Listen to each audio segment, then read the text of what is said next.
Welcome to Silicon Bytes, episode 31. And this week, the title is taken from a recent speech that Biden made, a speech that must have sent shivers down the spine of Zelenskyy. Joe Biden says the US will back Ukraine as long as we can. Now, this is a significant shift of language from as long as it takes, which was already weak and indeterminate, to as long as we can, which is even weaker. Joe Biden pledged the US would continue to back Ukraine as long as we can, even as Republican leaders dashed hopes of a quick deal to provide funding to Kyiv, despite personal pleas from Ukraine's President Volodymyr Zelenskyy. Now, this happened 3 weeks ago. I'm quoting here from an article in the Financial Times. I'll pop a link in the description of this video.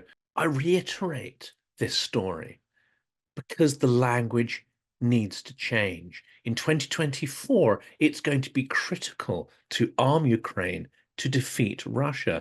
And it's going to be critical to change the narrative as well. From Ukraine being seen in the media as a country constantly asking for handouts, money, resources, we need to change the narrative because Ukrainians are experts and Ukrainians are brave in countering Russian aggression. And we are all targets of that Russian aggression, whether it be military, whether it be informational, economic, influence operations, corruption, etc. We are all a target. Now we're coming up to the second year where this channel has tried to position Ukrainians as experts, people whom we need to listen to and learn from. This narrative is one that I believe to be true, but it is rarely picked up and amplified by the mainstream media. What we need to do now is keep plugging away at this message. We need to refine the message down, not just help Ukraine to defeat Russia, not just help Ukraine to survive, to beat back the incredible attacks that the last few days have seen against Kyiv, Kharkiv, and other cities. We need to change the narrative to Ukrainians can win, they need to win, and they know how to win. This isn't just about giving Ukraine money to survive. It's about giving Ukraine the tools they need to do the job because they are in the absolutely best position of any country in Europe or NATO that can actually defeat Russia. Russia that is the #1 enemy of democracies worldwide, of NATO, of the US, of Europe. A country actively seeking to challenge and destroy the values upon which our systems are built. And we might kid ourselves into thinking that this is a local or even regional war that doesn't concern us, it's a long way away, and is not going to affect our lifestyles, our economies, our institutions, or our values. Well, it absolutely is. And we need to back Ukrainians because they are the only ones who can actually beat Russia back, eject them from Ukrainian lands, and put a lid on the fascistic, expansive ambitions of the new Russian Empire.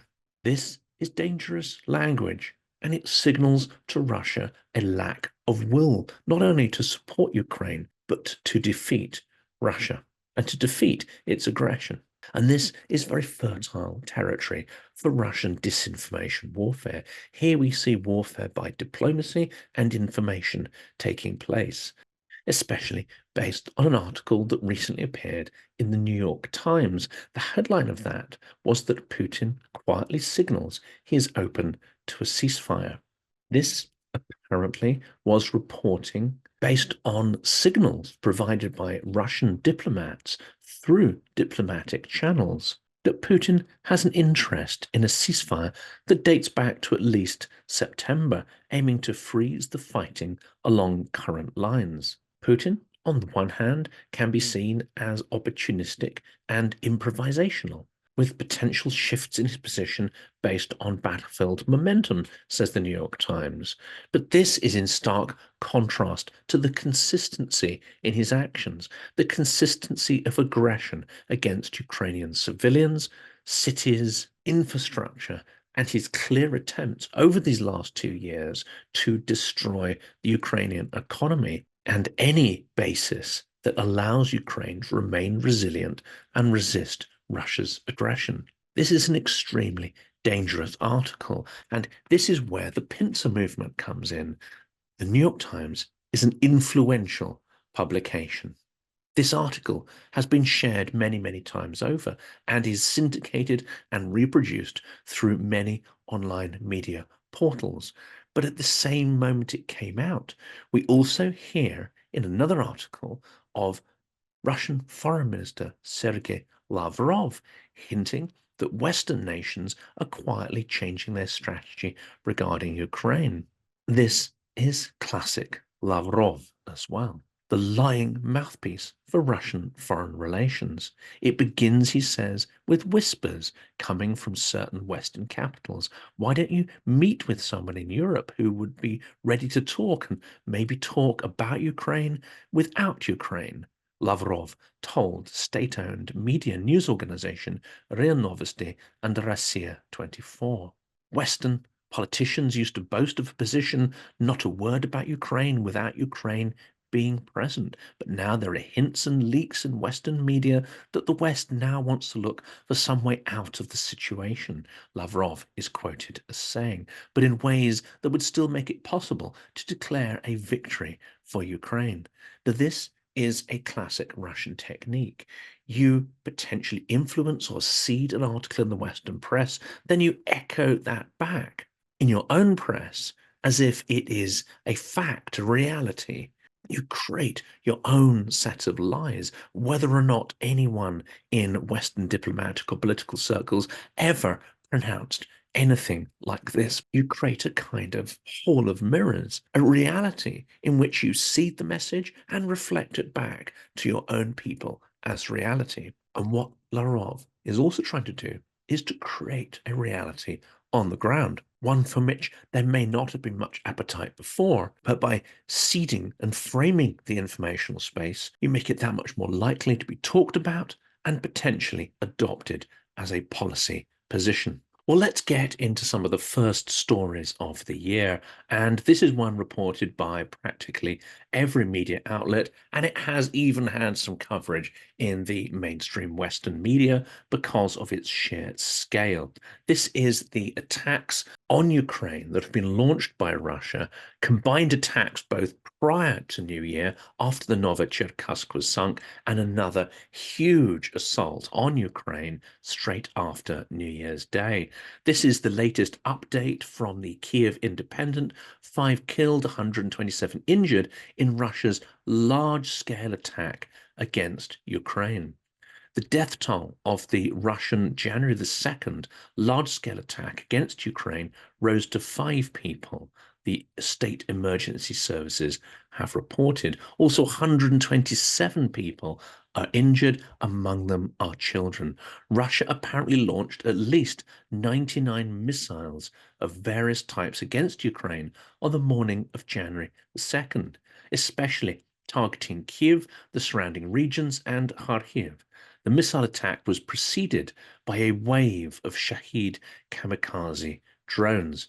Ukrainian critical infrastructure and industry came under attack, but it has to be pointed out the majority of targets that Russia seems to have gone after are purely civilian in nature.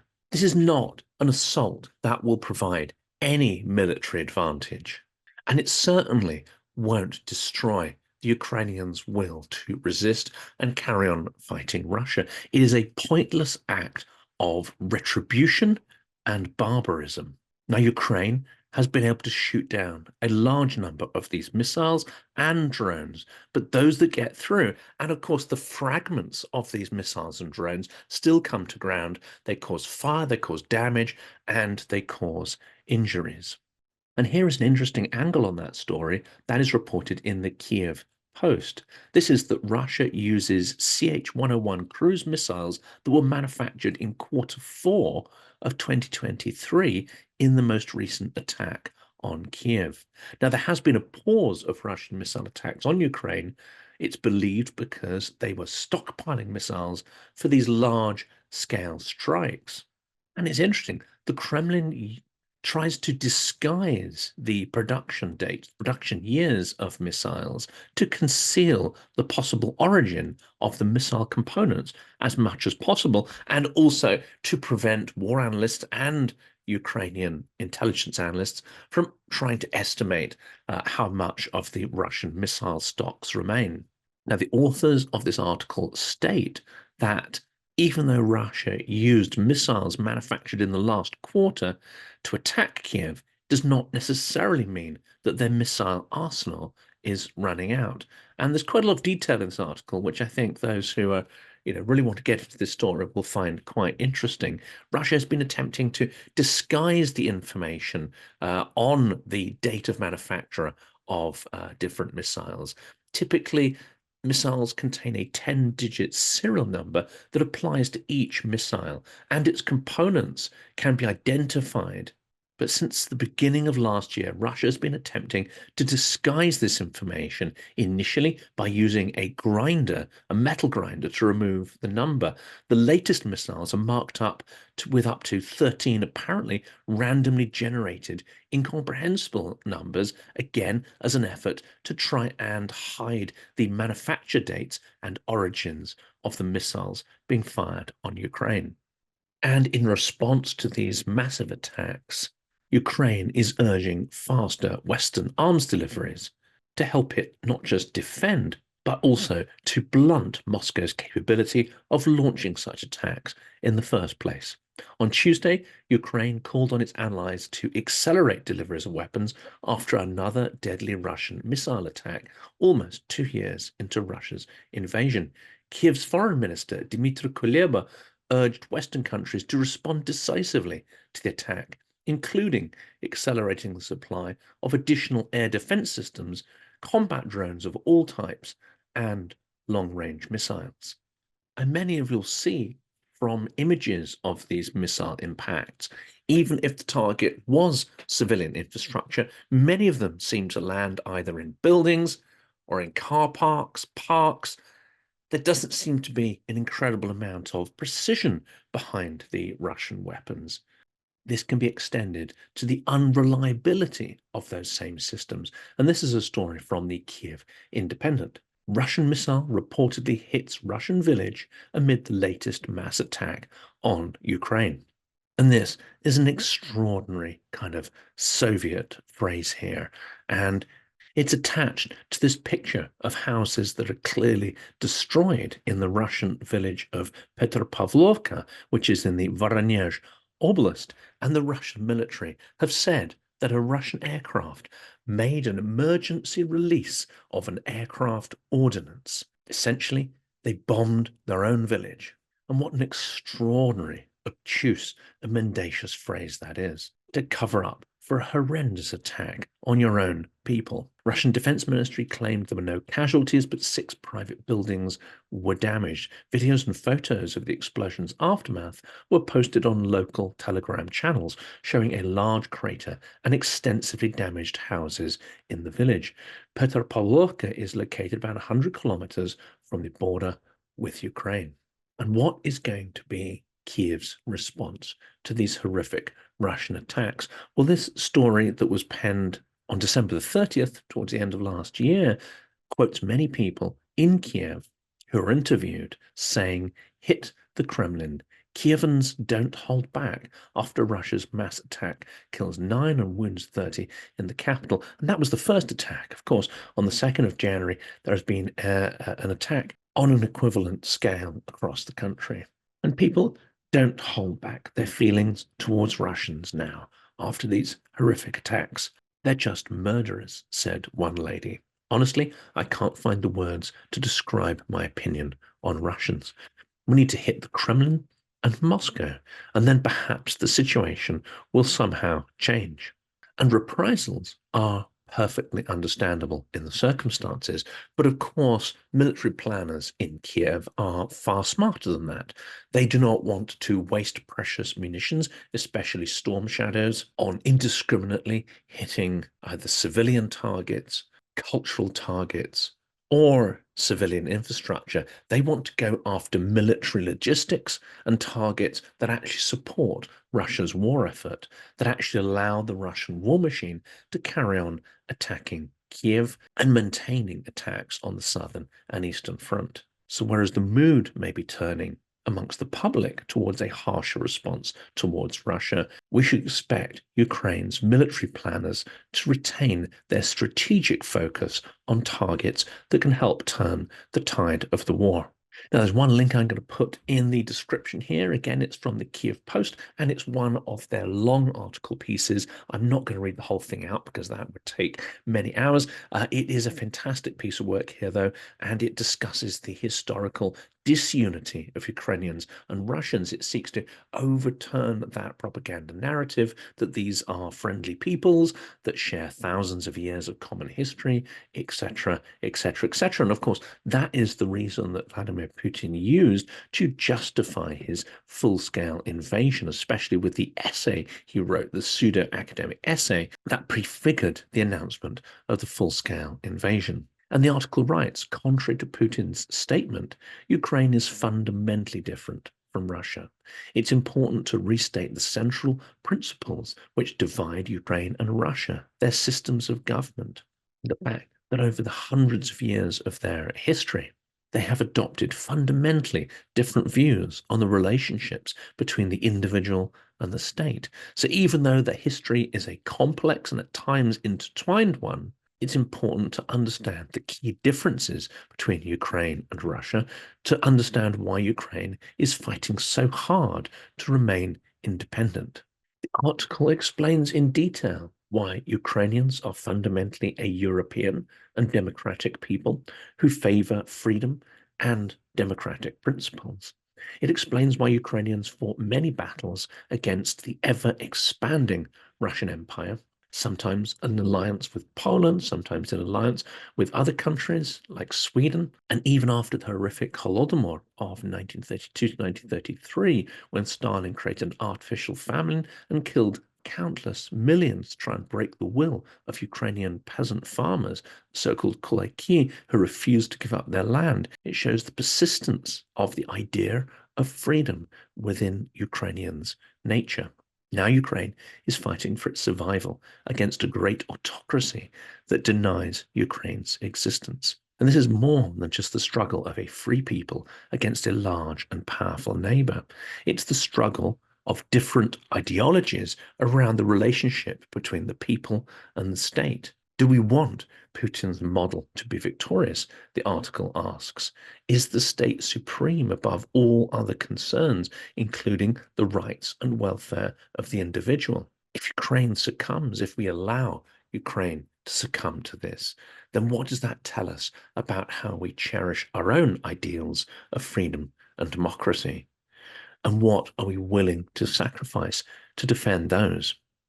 It's a great article by James Terpak, and I'm going to pop a link to it in the description of the video. The next article is from the Moscow Times, and it looks at Zelensky's vow to wreak wrath against Russia in 2024. This is his end-of-year address. Zelensky's televised New Year address featured clips of Ukrainian artillery and fighter jets with the strong statement that Russia will feel the wrath of Ukraine's domestic production in 2024. And this is something that we have mentioned, actually. The huge retooling of Ukrainian industries to focus on drone production may well be a critical factor in success in the year ahead, as well as a planned 1 million additional drones in its arsenal for the year ahead. Ukraine is also likely to have F-16 fighter jets delivered by Western partners. Ukrainian pilots, says Zelensky, are already mastering F-16 jets, and we will definitely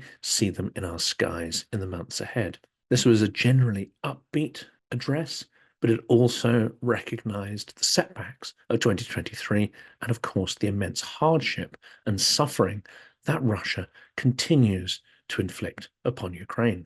And to highlight the differences between the two systems, Ukraine being a parliamentary democracy with a high level of transparency and clear efforts designed to try and fight nepotism and corruption, Russia seems to be going backwards.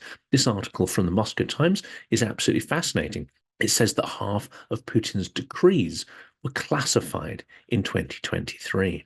1 in 2 decrees signed by President Vladimir Putin in the last year were classified, the independent news website Media reported on Tuesday. This marks a new record for the number of secret decrees made by any Russian leader in recent times. Media accomplished this because decrees in Russia are numbered sequentially from the start of the year. They calculated that 49.5% of Putin's decrees were classified by counting the number of missing documents from the publicly available records. This is higher than the previous record recorded, which was 47%, and that was in a single year set at the height of the Second Chechen War in 2001. Another story from the Moscow Times. This is a disturbing one, and that is about police rounding up thousands of migrant workers in a New Year's raid in St. Petersburg. So this continues a trend. Rather than going after the more educated, middle-class males of the populations within Russia's largest urban centers, clearly, Putin is trying to bolster his army and recruitment for the army by going after those who are more vulnerable and who do not have a political voice or any kind of voice within the system, and for which people are hardly likely to stand up and try and defend them. Police in St. Petersburg detained some 3,000 migrant workers during the New Year's Eve celebrations, the local news website Fontanka reported on Monday, citing anonymous sources. More than 600 of those detained had allegedly broken Russia's immigration laws, with 100 people expected to be deported from the country. Now, we can't know exactly what will happen to them. Will they be deported to their countries of origins, or will they be enlisted into Russia's war effort? It may be very difficult to get details on what happens to these people next. And even though it's behind the firewall, I wanted to draw attention to an article in the Financial Times, and it is a strong piece about why seizing Russian central bank reserves is the right thing to do. And we've covered this in several recent interviews, but this is a strong article within this influential Western media outlet. It's written by Simon Hinrichsen, and it talks about the blatant violations of international laws by Russia that require a response and require preparations that should be in line by setting a historic precedent, not looking at existing laws that would suggest that seizing the assets is the wrong thing to do, not worrying about how other countries might react, but linking these assets to the clear criminality, violence, and trampling of sovereign borders by Russia, and showing other countries that if they engage in this kind of behavior, then there are going to be substantial punitive measures associated with those behaviors. Two interim articles for The Economist. Again, it is a firewalled publication, but if you do have access, it is worth reading these. One is a detailed piece on how a majority of congressmen in the US actually want more military aid for Ukraine. They're being prevented from voting for it in the name of phony populism, writes The Economist. And another piece, which I think is worth checking out, and that is on the rampant inflation within the Russian economy. Vladimir Putin is running Russia's economy dangerously hot. The history of Russian inflation is long and painful, writes The Economist, and it gives a detailed breakdown of the key periods of inflation within Russia from the time of the revolution onwards. And it also links those periods of economic instability to political instability and change as well. And finally, we've got a couple of pieces from NOVAYA GAZETA Europe. The war goes unmentioned in the New Year address as Putin keeps it vague, says NOVAYA GAZETA in an article dated 31st of December. In his New Year address to the nation, Russian President Vladimir Putin reverted to earlier form on Sunday and made a speech that avoided any mention of current events and the war in Ukraine in particular. Speaking to the Russian people in a pre-recorded event set in the Kremlin, Putin said that the main force uniting the Russian people was the fate of the fatherland. He paid special tribute to those at the forefront of the fight for truth and justice, serving in uniform. You are our heroes. Our hearts are with you. We are proud of you and admire your courage, etc., etc. There's no point in really quoting much from the speech. It's an extraordinary tissue of lies, vapidity, and avoidance of the reality that Putin has inflicted not only on his own people, but on Ukraine as well, a peaceful neighboring democracy, far from having respect and warmth and admiration for Russia's army. It's quite clear that Putin and his elite have nothing but contempt for them. The human meatwave attacks, the appalling conditions they are fighting in, the fact that the convicts are allowed to come back to their villages, but the conscripts are not, is the extraordinary reality, the reality of contempt and wastage that drives the Russian military and the Russian elite, and is in stark contrast to these warm and caring words. It makes them, in fact, far more horrific and far more contemptible. And just as Putin has blocked any real opposition candidates from challenging him in the forthcoming election, we learn of who his main approved challenger is in the upcoming so-called election, or as we've said in previous episodes, the coronation of the Bunker Tsar. This story in NOVAYA GAZETA gives a lot of detail about the inheritor of the leadership role of Vladimir Zhirinovsky's ultra-nationalist Russian Liberal Democratic Party, the LDPR. This party leader, who is being allowed to stand against Putin, is called Leonid Slutsky. And the article details one of the reasons why he is being allowed. This individual lacks any kind of charisma or charm. And at a recent event, an AI hologram of Vladimir Zhirinovsky seemed to far outperform this modern mini Zhirinovsky, and certainly the press were far more interested in the dead leader than the living one. But despite his anemic performance on the political circuit, Slutsky does have a couple of things going for him. He is extraordinarily wealthy, and that did attract media attention, including from Alexei Navalny's Anti-Corruption Foundation in a 2018 investigation into the potential source of his assets, given that his parliamentary income is only a tiny fraction of the wealth that he seems to command. In the last presidential election in 2018, Zhirinovsky only polled 5.7% of the vote, despite the fact that even though he was toxic, he was a fairly charismatic figure and a long-standing figure on the Russian political stage. Slutsky is unlikely to command anything like that and is clearly going to be used as a way for Putin and his entourage to claim that this is a free and open and fair system, when in fact it's little more than a rigged puppet show. And lastly, staying in clown world, I'm going to put a couple of links to Russian Media Monitor and some of the videos that we have missed in the last couple of days. There's an interesting one about panelists arguing about Russia's democratic catastrophe. Now, this is a very real issue. It is potentially one of the reasons why it launched its horrific war against Ukraine, and that, as we know, is the theft of tens of thousands of people from Ukraine, the territory of Ukraine, to the territory of Russia in a completely illegal manner. It's one way to bolster your declining population, that is to kidnap people from neighboring countries. Another extraordinary session here is Solovyov and others discussing how to bring down America. And for anyone in the Trump MAGA cult, please be aware Kremlin propagandists are firmly behind him. He is their man, and they are pinning all their hopes on Trump to destroy the American system, to wreck its way of life, to shut down NATO, to withdraw American troops from Europe, and to enable them to take over Ukraine and potentially other chunks of the European continent as well. They openly discuss it in these talking head shows.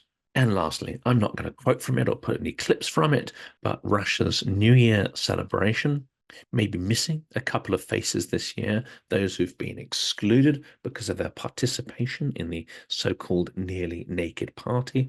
Nonetheless, there is a whole gallery of objectionable personalities. It is as tacky and tedious as you might expect, and propagandists like Solovyov do play a key part in those so-called festivities as well. I'll put links to those videos in the description, but I don't actually recommend watching toxic Russian propaganda. Comes with a severe health warning.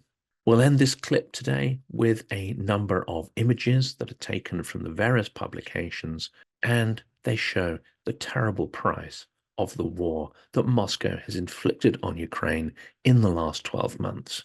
I hope seeing these images cause people to reflect on how we can actually put pressure on our political representatives this year to give Ukraine everything it needs, because they can win, they need to win, and Ukrainians know how to win if they have the right tools for the job.